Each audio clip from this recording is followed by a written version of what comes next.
There is nothing wrong with you. It's just fear. I'm not saying that fear goes away, because fear never goes away. It's part of our neurobiology. But what does is it doesn't stop you anymore. If fear is holding you back, this episode is for you. And what's really cool about this episode is we are going to specifically figure out the different types of fear there are. You're going to be able to identify your fear, how it's triggering you, how it's keeping you from your potential, how it's keeping you from your goals. We're going to identify that in this episode. I did it in real time. You're going to do it along with me. Welcome to the Happiness and Progress podcast. I'm your host, Danielle Craig. I'm an Emmy award-winning journalist, international speaker, mom, wife, and you know what I like to say, just a person looking for more joy in the everyday. So let me introduce you to today's guest. You are going to be hearing from Rhonda Britten. She is an Emmy Award winner, a repeat guest on the Oprah Winfrey Show, and she starred in the hit daytime reality show Starting Over. Rhonda, thank you so much for coming on the podcast today. I'm really happy to have you. I'm so excited to be here. So as I was looking at this concept and idea of fearless living, one of the things I noticed that you talk about is when someone comes to you and they start working with you and they work through all these fears, then all of a sudden something unlocks and they're able to do everything from make more money to lose weight, whatever it is. Why is it that just unlocking that fear or looking into that fear is able to open so many doors toward progress? Oh, I love that. I love this question. I've never been asked this ever in my whole life. Oh my gosh. And wow. I've been doing interviews for 30 years. So that is a new question. Well, thank you. How exciting. And I love this question, because what happens is when you're able to see how fear operates in your life, and what I call the wheel of fear, is it changes your perception of yourself and the world. And neuroscience tells us that the only way to truly change your life is to change your perception. So you're no longer fighting internally with yourself, trying to get yourself to do something. You're no longer forcing yourself, well, I should do this. Instead, when you can see when you're responding from fear in a very practical, easy way, and you know what to do when it happens, then life becomes a heck of a lot easier. I'm not saying that fear goes away, because fear never goes away. It's part of our neurobiology. But what does is fear doesn't stop you anymore, because you understand what it's doing and you understand how it looks and how it feels. So it cannot trick you anymore. So that negative self-talk dissipates, that shame dissipates, that judgment dissipates, that I better dissipates, the expectations dissipate. So all of those things that keep us kind of, stuck in one place or held in a place regarding one area of our life dissolves. That's pretty amazing. You mentioned the wheel of fear. So let's get right into it. What is the wheel of fear? The wheel of fear is something that I created, or I should say got downloaded to me, because I'm not that smart. Love and it. It has 4 components. And it's basically, I mapped how I charted fear, I mapped and charted fear, how it actually operates in our everyday life. So for instance, it has 4 components. The wheel of fear has 4 components. The first one is your trigger. And this is what I consider your core fear. And this is where when we focus on one mental model, when we focus on one thing in order to change our life, we have exponential results. So you and I have a core fear that was created by the time we were 6. And it maybe have nothing to do with your family, it may not have to do with your experiences. It may, but it may not. It may be because neuroscience now tells us that fears are actually handed down to our DNA. Oh, isn't that wild? So people say, why am I like this? Why am I like this? It's irrelevant. You're like this. Okay, stop. First step, let's take away the shame. Let's take away the story. Take away the why, which people, go to therapy 20 years to figure out the why, right? So everybody has what I call the trigger, the core fear. And that core fear, invisible to us, don't see it, don't even know it's there, cause us to do behaviors or have thoughts or have feelings, etc., that give us permission to do the things that we really hate ourselves for, right? All those character flaws. So procrastination, perfectionism, God, I have a whole list here. Procrastination, perfectionism, isolation, hiding, whining, settling, comparing, manipulating, suffering, blaming, struggle, worry, control, bitter, powerless, dissatisfied, guilty, entitled, indifferent, irritated, ignored, self-pity, overwhelmed, annoyed, victimized. Those are just some. Mm. I didn't read them all. So these are the things that we do and feel and experience when we're on our wheel of fear. And so now when we are judging, instead of going, oh my God, I'm a horrible person because I'm judging, I'm a horrible person. Instead you go, oh, if I'm judging, that means that there's a fear up. My fear is up. Okay, got it. What am I going to do instead? I'm going to move over to my wheel of freedom. Okay. Right?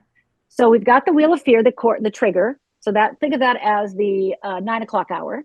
Okay. The fear response is the noon. Like these are the things that we think are character flaws. We identify these things as bad in us. We wish we could change these things, and we try really hard response to. is like the judging, The judging, the trigger, comparing, response. manipulating, Okay. right? Okay. And then let's say we do the fear responses, because we people please, we judge, we procrastinate. Well, then that causes us to drop down to the third component of the wheel of fear, which is our core negative feeling. Mm. And that core negative feeling is basically the feeling you do not want to feel at all costs. Mm. And it is a horrible feeling, and you have felt it many times, and you don't want to feel it again, which is why you do the fear responses. Mm. Fear responses are also trying to get you, if I do these fear responses, right, again, unconsciously, if I people please, then I'll be okay. If I procrastinate, it'll be okay. If I judge, I'll be okay, right? I'll make myself feel better. But that eventually dumps us into the core negative feeling. Which we were trying to avoid the whole time. The whole time, because we don't Okay. want to feel it. We don't want to feel it. We don't want to feel that feeling.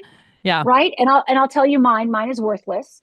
Right. Mm. And when we have that core negative feeling, when we do enough fear responses, so we're now smack dab with our core negative feeling, then that's where we self-destruct, and we do self-destructive behaviors. Right. So that's where I drank. Right. That's where suicide attempts. That's where I got DUIs. That's where people, don't eat 3 cookies, they eat the whole gallon, or the pint.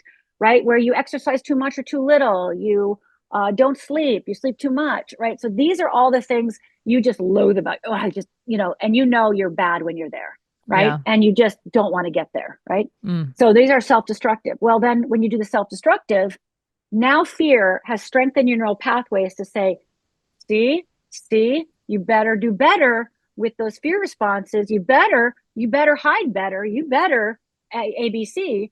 And then you're right back up to your It's trigger. almost like a shame loop too, right? Like it's a lot of shame there. Completely, total shame loop. So it's how, how everybody says you're on a hamster wheel, like you're stuck on a hamster wheel, right? Yeah. So the good news is you can get off it anywhere. So once you start identifying, once you identify that core trigger, the minute you identify it, you'll start seeing it more than you ever have before, right? You'll end up seeing it probably for the first time. Yeah. What are some of what type of things are we looking for those triggers? Okay, so I'm going to tell you mine to give you an example, and then I can share the other ones. Mine is loser. Okay. Now, I was a straight A student. I was class president. I was, went to. You got that A-type thing going on. Right. I'm like, loser? No one called me. I was soapbox derby queen. I mean, come on, right? I got a full ride to college. I mean, I am no loser, right? Yeah.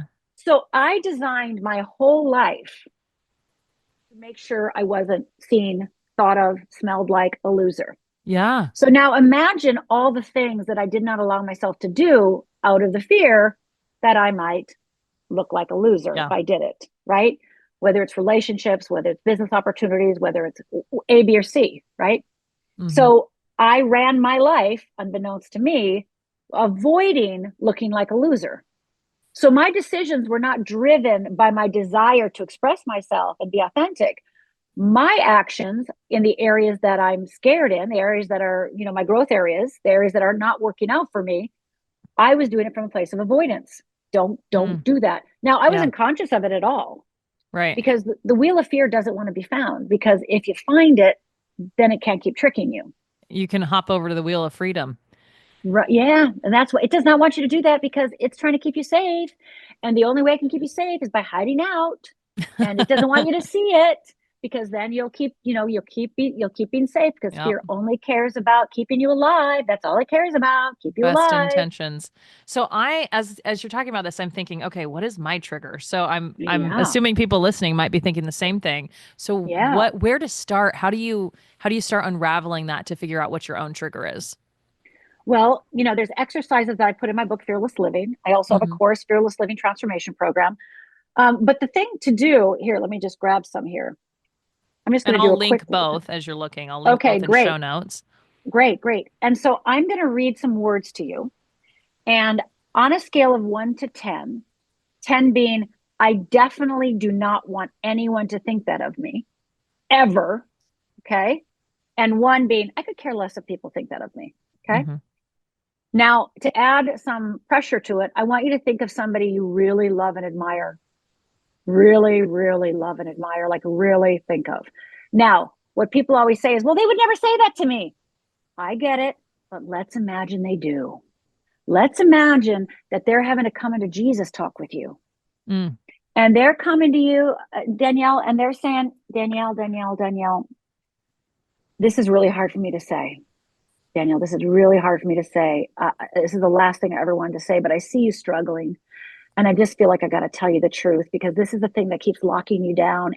And I see it so clearly. And I just, please forgive me, but I got to tell you, you are a very selfish person.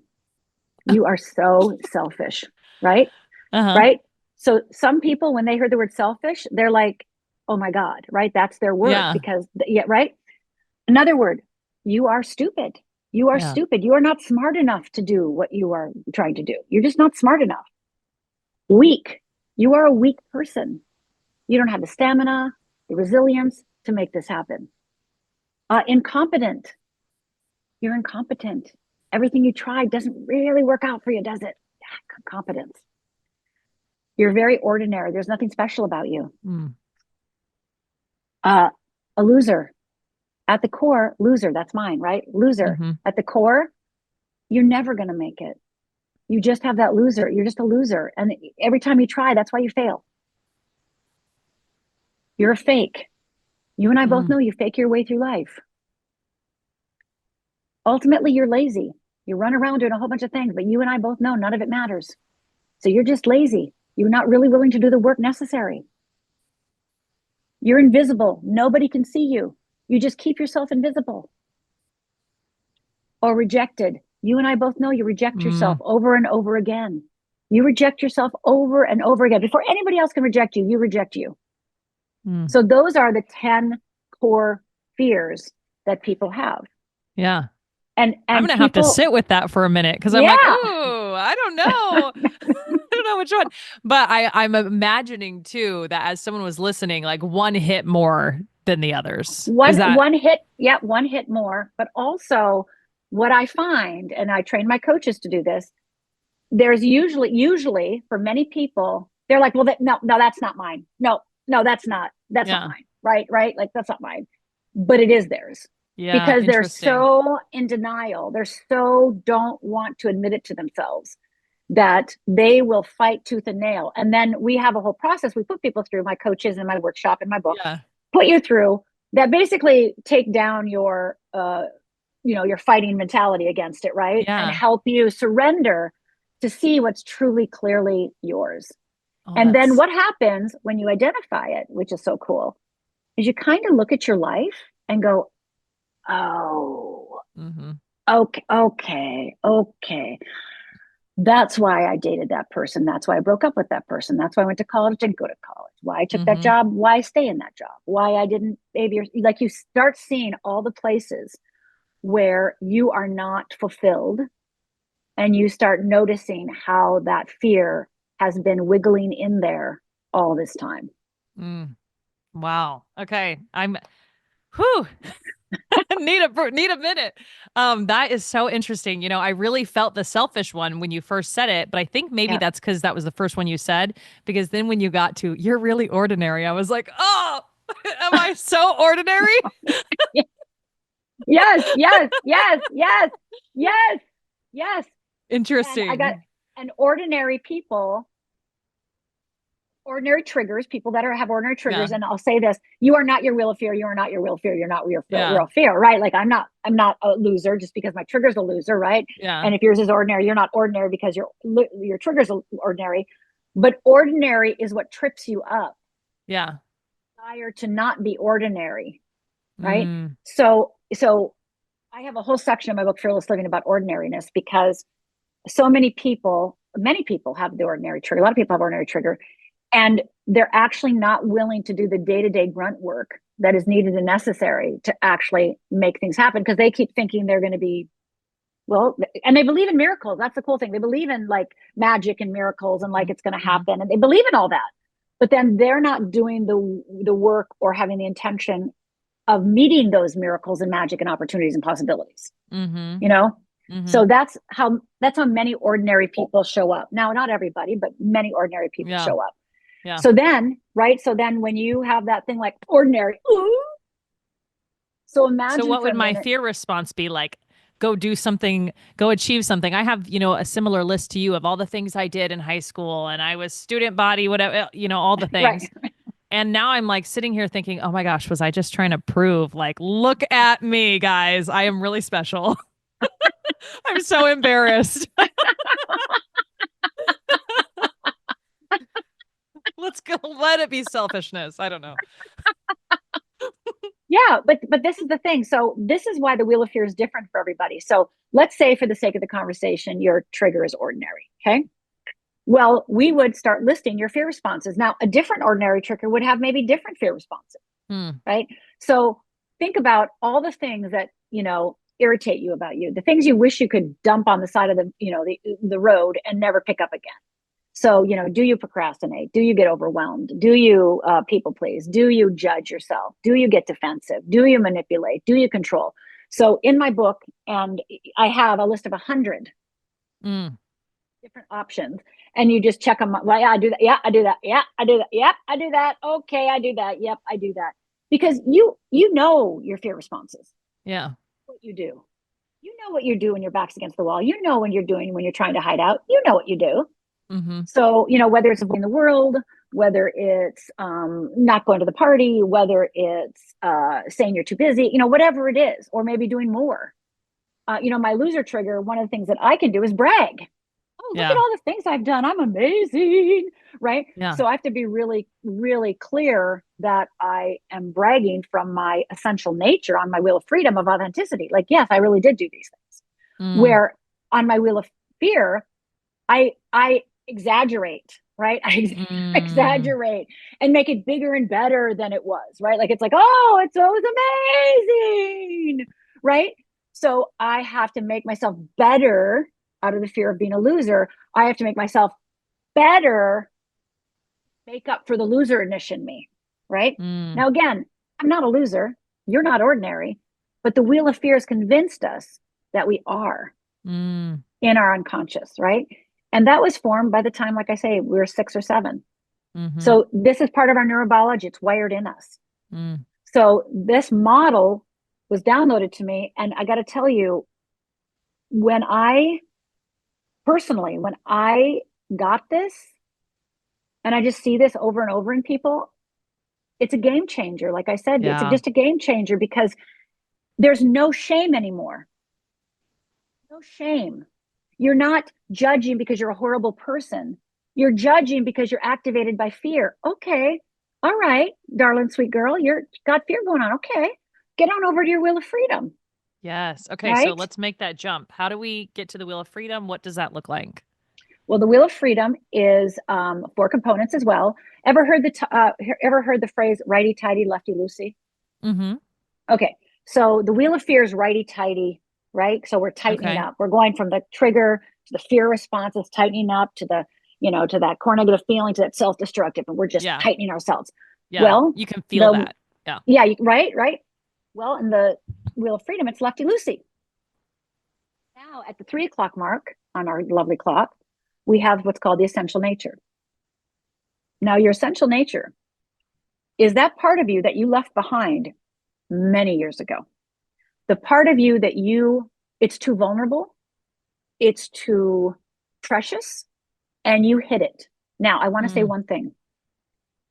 Let's say there's 10 areas to life. There's, career, there's love, there's health, there's finance, there's creativity, right? We could go on. You might already be fearless in 8 of those areas. So as we're going through this, I want you to be thinking of, for all the listeners and watchers, think of the areas where you're not being fearless, because you probably are naturally fearless in some areas already. Yeah. Okay? You're already on your wheel of freedom naturally.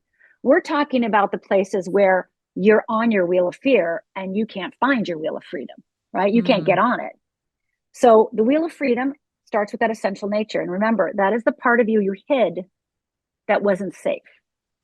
So mine is authentic.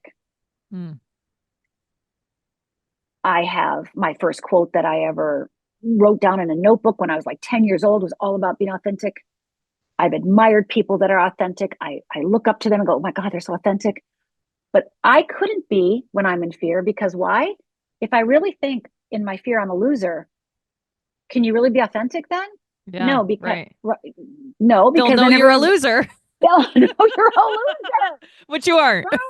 Right. Okay. But wow. But when I got my wheel of freedom, came out as authentic. On one hand, I cried tears of joy because that's what I've always wanted to be. But on the other hand, I was so frightened because it's like, if I'm authentic, everybody will know. Yeah. Right. So that essential nature is that part of me that I hid to get along in my family, had to fake it in my community, right?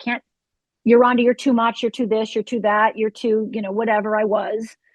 Don't speak, just, just shut down. You can't be yourself. That's not good. The authentic you is not good, right? It's not good. It's not enough. It's not whatever, right? So I was taught, do not be authentic, for sure, right? And again, remember, it can be handed down through our DNA as well. Yeah. So here I am, anywhere on the wheel of fear. So people catch it when they're doing a fear response because they're so evident, right? We know our fear responses. So we're in the middle of judging ourselves. We're like judging. We go, oh, wait, okay, back it up, girlfriend. Woo. I'm on my wheel of fear. Okay, Rhonda, what would you be doing right now if you were being authentic? I'd admit I'm hurt. I'd admit I'm jealous. I'd admit that I want what they have. I'd admit that I'm scared to speak up. I'd admit that I don't know what to say, right? I'd admit these things. I'd say, oh, wow, that hurt me. Instead of going, that doesn't hurt me. I'm fine. That jerk, that ass, right? Instead, name calling and pushing it away, I would actually go, wow, that hurt. Yeah. Right. So when I'm authentic, I have to check in with myself. And then when I'm authentic, what helps me be authentic is on the noon hour is proactive behaviors. The things that are the things that I practice when I'm being authentic. Things that are hard for me to do when I'm on my wheel of fear. So it's hard for me to say I'm hurt or be vulnerable when I'm on my wheel of fear. So proactive behavior might say, I might put in there like, admit I'm hurt, or tell somebody no, put a boundary up, right? Because if I'm on my wheel of fear, I don't put boundaries up because I should be able to handle it all, right? So on my wheel of freedom, I have permission to put a boundary up. I have a permission to say, right, not okay. I also have permission to say, no, I can't meet that deadline, because as a loser, I can't admit I can't meet a deadline, or I can't admit that I can't do something, right? So then what do? I disappoint people, but, then I just go down to self-destructive, right? But so I can't admit some of these things on my wheel of fear. So here I am, I'm going to do my proactive behaviors. Well, when I start living in that authentic nature, my essential nature, and doing those proactive behaviors, it sets me free to move into my sense of wholeness. Okay. And when you have a wholeness, this is what's so cool, then you naturally move into self-affirming behaviors. And you are at your best self. You are that being that you love to be. Like, you just go, this is who I am. And so a proactive behavior might be practice patience.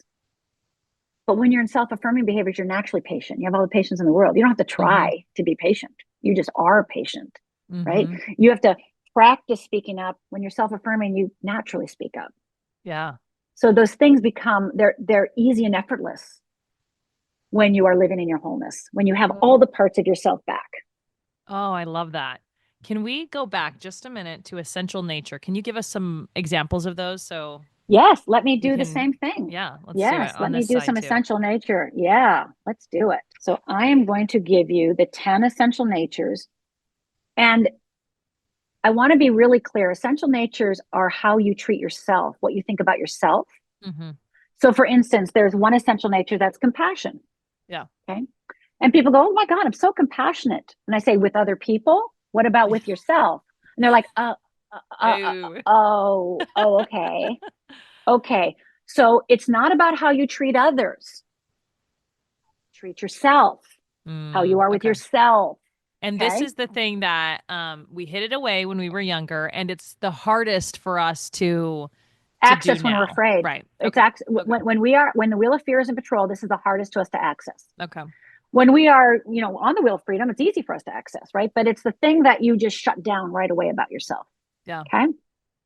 Towards yourself, remember. Okay. Okay. So authentic.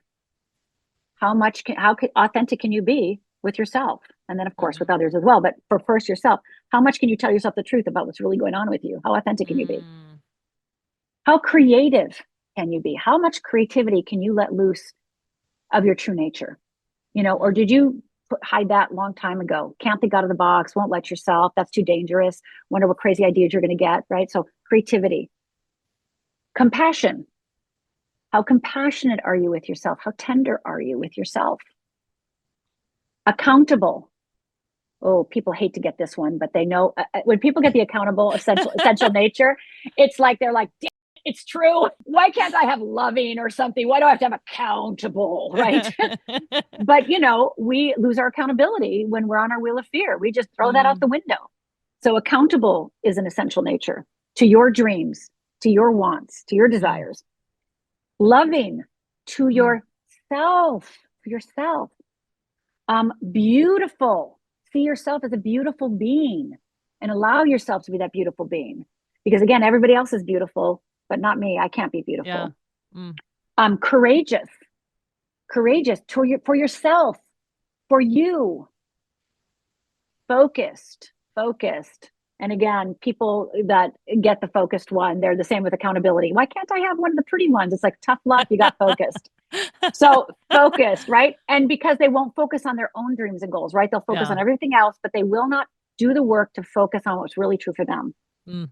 Generous with yourself. With themselves, yeah. Right. And it's not just bubble baths, okay? It's not gift giving. It's generous of spirit, generous of heart, right? Just generous. And then the last one is trusting. Do you trust yourself? Do you trust your decisions? Do you trust yourself?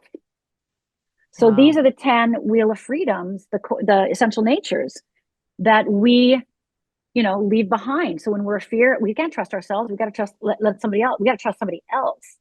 Oh, I'm going to love you and not love me. I'm going to do what you want to get your love and forget me. Yeah. I'm going to be compassionate with you, but I got to be tough on me. Right. I can be generous with you, but I have to be stingy with me. Right. So we go into that reactive mode and we think that's the only way we're going to get love, that we're only going to get respect, the only way we're going to get adoration, the only way we're going to get love, the only way we're going to be able to live with ourselves, because that wheel of fear tells us it's the only way we will. Wow. Yeah. I love the lefty. I'm going way back to lefty loosey, righty tighty, because just talking about those essential natures, just the expansiveness of that versus those, the triggers and our fear responses. I can feel that. I love that.